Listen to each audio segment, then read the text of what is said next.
What is going on, guys? Welcome back to another episode of Rare Games with your host, as always, K-Mac Time. Today we're going to be talking about one of the greatest Nintendo consoles of all time. I'm talking, of course, of the Nintendo GameCube. Now, this came out right when I was, childhood growing up. It had some great, amazing games that I will never forget.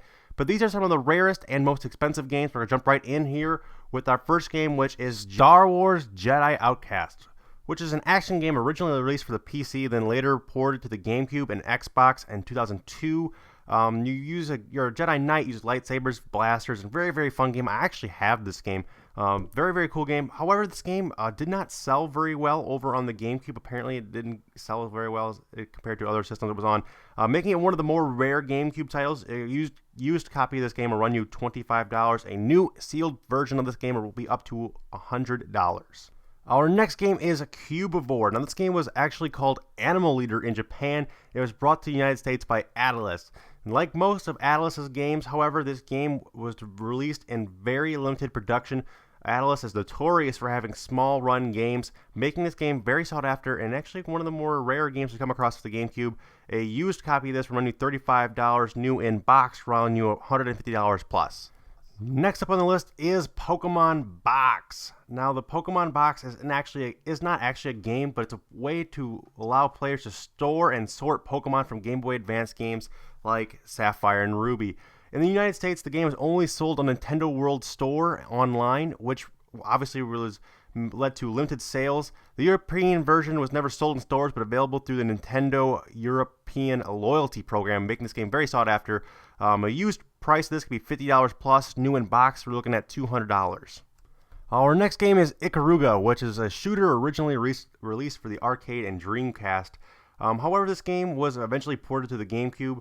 Did not sell very well. A lot of first-person shooters did not sell very well on the GameCube. Wasn't really that kind of console's big moneymaker like it is nowadays with the first-person shooters. But this game is actually ranked as the second best 2D shooter by Screw Attack and third best shooter of all time by IGN. So this game is really well done, apparently. Very, very cool game, apparently. You can get a used copy for around $40 and a new box version for around $150. Our next game is Metal Gear Solid Twin Snakes, which is a remake of the original Metal Gear Solid for PS1, and it was co-developed by Silicon Knights and Konami. However, this game did not sell very well. Apparently, it wasn't as good as the original on PS1. Although Metacritic gave it an 85, it didn't sell very well. You can pick up a used copy of this game for around $45, a new in box, because it's a Metal Gear game, probably run you somewhere around $200. Our next rare game is Resident Evil Code Veronica X. There was 4 Resident Evil games released for the GameCube in total. However, Resident Evil 2 and Resident Evil Code Veronica X had very, very poor sales at the beginning of their things. So they, basically kind of stopped producing these, making them a little bit rarer than some of the other games. You can pick up a used copy of this game for around $35, a new in box for $125. Next up is Phantasy Star Online Episode 1 and 2, which is a role-playing game which focuses on online co-op play. Sega released this game as a marquee title for GameCube's online service. However, the service never really caught on, and Phantasy Star Online sales really declined. Sega shut down their servers in 2007, but you can still play the game solo with 4-player split screen. You can pick up a used copy of this game for $40-50 and a new in box for around $125. Our next game on the list is Ddr Mario Mix, which is a regular DDR game with Mario characters, music, and art.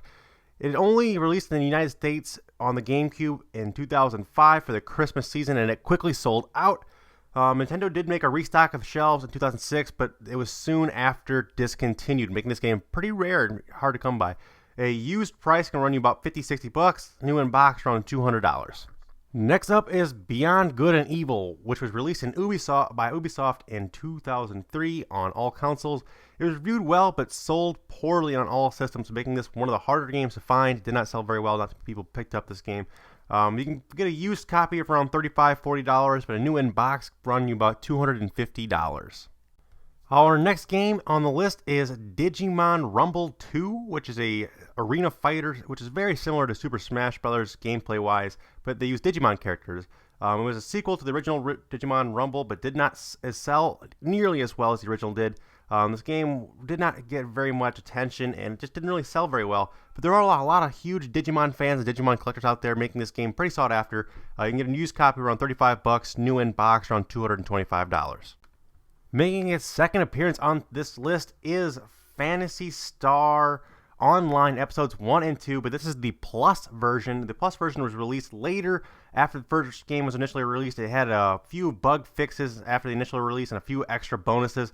The game sold extremely poorly because the online game gaming version of the Nintendo GameCube had already flopped and had nobody playing it, so no one bought this game, making it extremely rare, the Plus version extremely rare. You can use copy of this game around about $65, new in box around $275. And finally, the rarest game for the Nintendo GameCube is, shockingly, NCAA Basketball 2K3. Usually, sports games on consoles are very common and very easy to find, but this one is distinct and different from most of that, mostly because this game is, like I said, on the GameCube, and a lot of basketball games didn't sell very well on the GameCube, so it didn't sell very well to begin with. On top of that, Sega sealed this game's fate by canceling the 2K series on the GameCube middle production of this game. So mid-production of this game, they shut down all 2K games on the GameCube. So only like around a couple thousand copies of this game were made. Very rare game, very sought after. You can get a used game of this from $75, a new in box. However, it's going to run you at least $400. A very rare game, very cool stuff. But that's all we have time for, guys. I hope you guys enjoy this, guys. I hope you guys leave this video a like. Let me tell you in the comment section what console should be next. We're running out of Nintendo consoles, so we can branch out to Sony or any of the other major brands after this. Let me know this in the comment section. Let me know what you guys think. And as always, guys, have a great day. Game the fuck on. Until next time, guys. Peace out.